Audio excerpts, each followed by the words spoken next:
Stand-up comedians are masters of language. They make us laugh and point out brilliant observations about life and society using nothing but their words. Perhaps one of the greatest stand-up comedians of all time was a man named George Carlin. George Carlin was incredibly gifted in his ability to point out absurdities about the English language. And today, in this video, I'm going to look at 5 jokes that George Carlin made that are perfect for learning English and pointing out some of the strange things about the English language. My name is Jacob from jacobteacher.com, and today let's talk about stand-up comedy.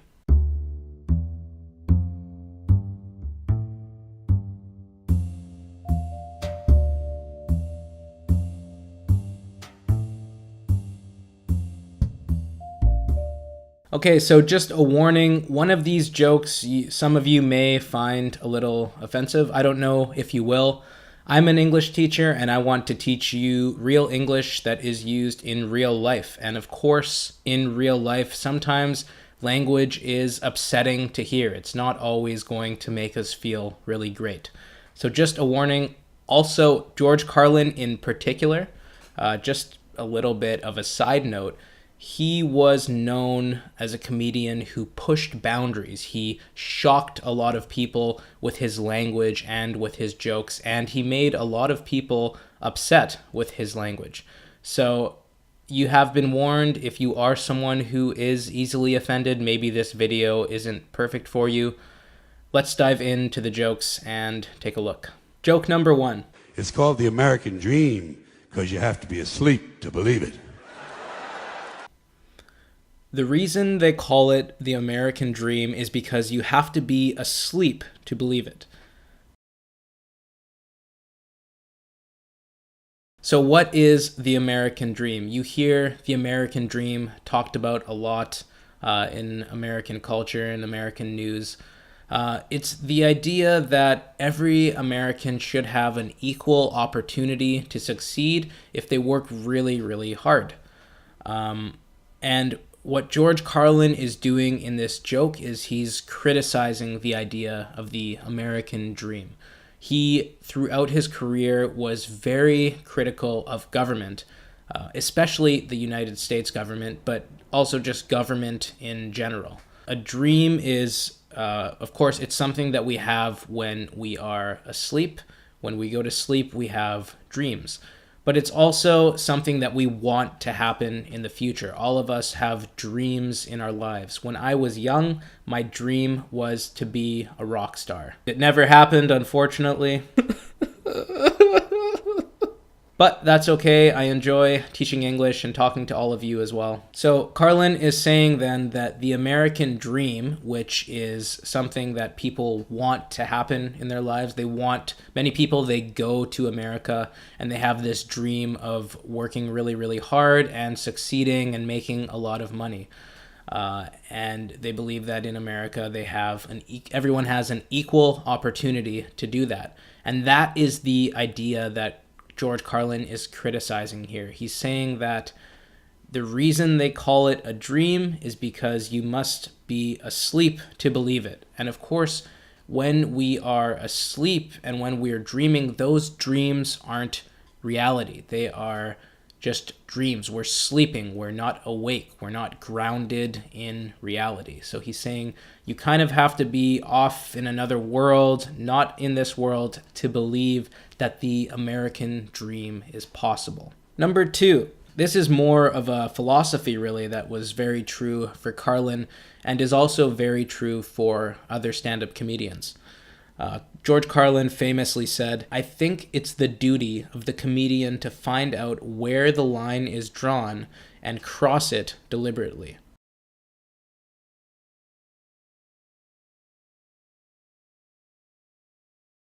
Cross the line is a very common English idiom that is important to know because you're going to hear it a lot.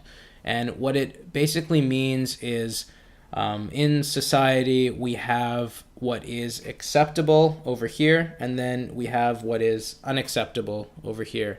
And we kind of draw, as a society, this imaginary line in between. So, again, think about what's acceptable over here and what's unacceptable over here. And if you cross the line, it means that you did something that was unacceptable, that other people or that society in general found unacceptable. So what Carlin is talking about here is what he believes the role of stand-up comedy should be in society. He believes that stand-up comedians should regularly cross that line. They should find what is unacceptable to talk about in society, and they should talk about it. They should challenge people with their ideas. They should maybe keep pushing that line farther and farther back. That's what Carlin is saying here, and that is certainly something that was very true about his career. He definitely crossed the line many times. One time, my younger brother, he came home after having been at a party all night, and he had drank quite a bit of alcohol, and he was too young. He was in high school at the time, so he should not have been drinking. And he came home. My mom saw him. She was so upset that he had been drinking and that he was drunk, and she said to him, "This time you've crossed the line," and it meant you've gone too far. You've done something unacceptable, and he was in a lot of trouble because of it.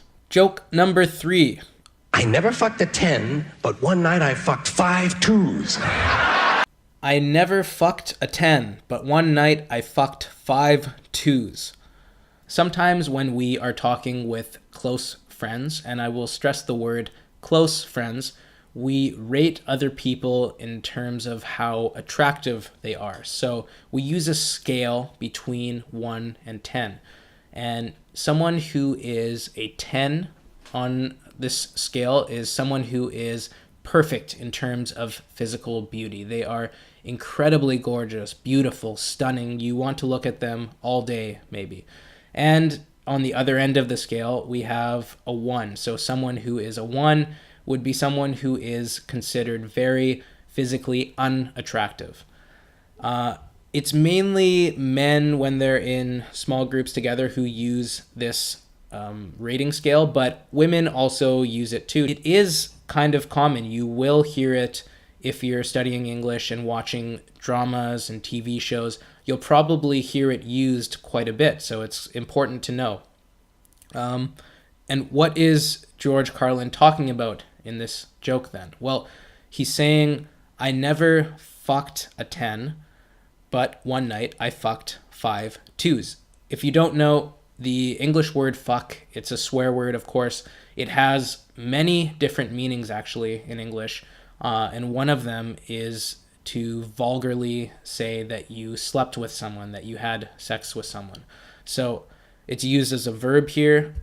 When you say I fucked someone, it means I slept with that person. But again, be very careful with how you're using the word here if you're not familiar with it, because it sounds very vulgar sometimes when you're using it. So I would highly recommend not using it until you maybe feel 100% comfortable using English, until you know when it's appropriate to use and when it's not appropriate to use.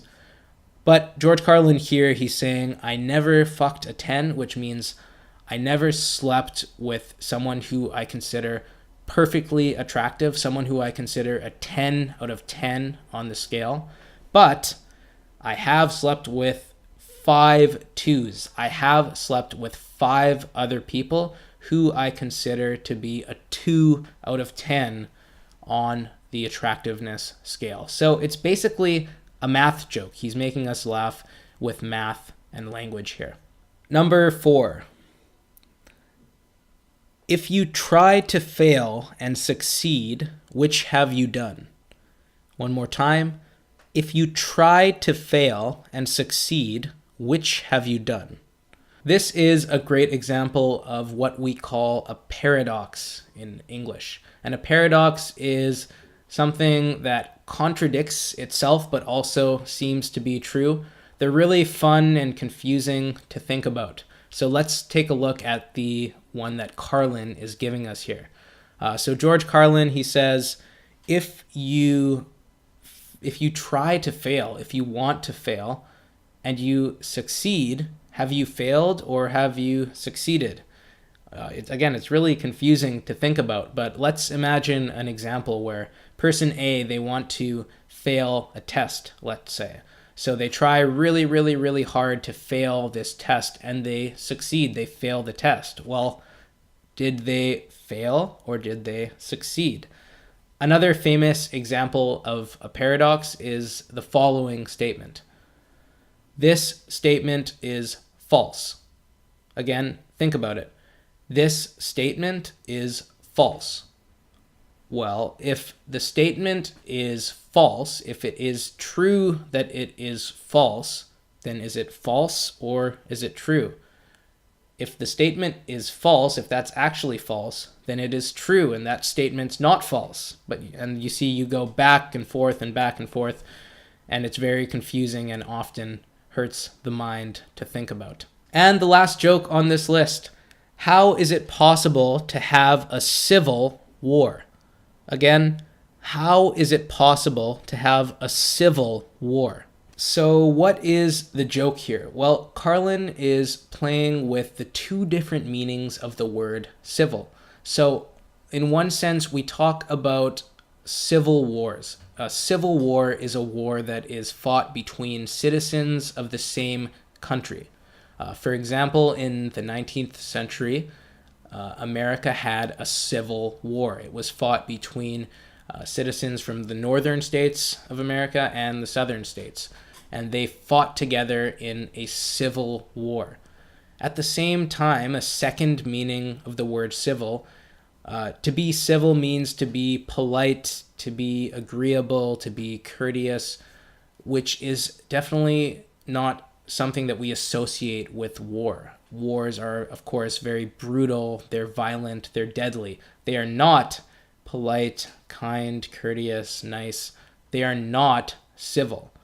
So what Carlin is doing here is he is using the second meaning of the word civil, the one that I just explained, in place of the normal way that we think about a civil war. So he's saying, how could a war possibly be polite, kind, friendly, nice, and all of these things that are civil? So again, he's playing with language here in a brilliant way, in a way that only George Carlin could. I hope you enjoyed those jokes, and I've got a surprise bonus for you now. If you go to my blog, jacobteacher.com, the link to the specific blog post is in the description below.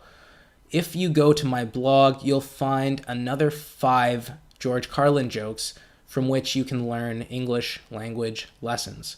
Again, that's on my blog, and the link to that is in the description below. That's all for today. Before I leave you, I would like to ask you to do 2 things. Number 1, in the comment section below, let me know which joke you enjoyed most, and tell me why you enjoyed that joke most.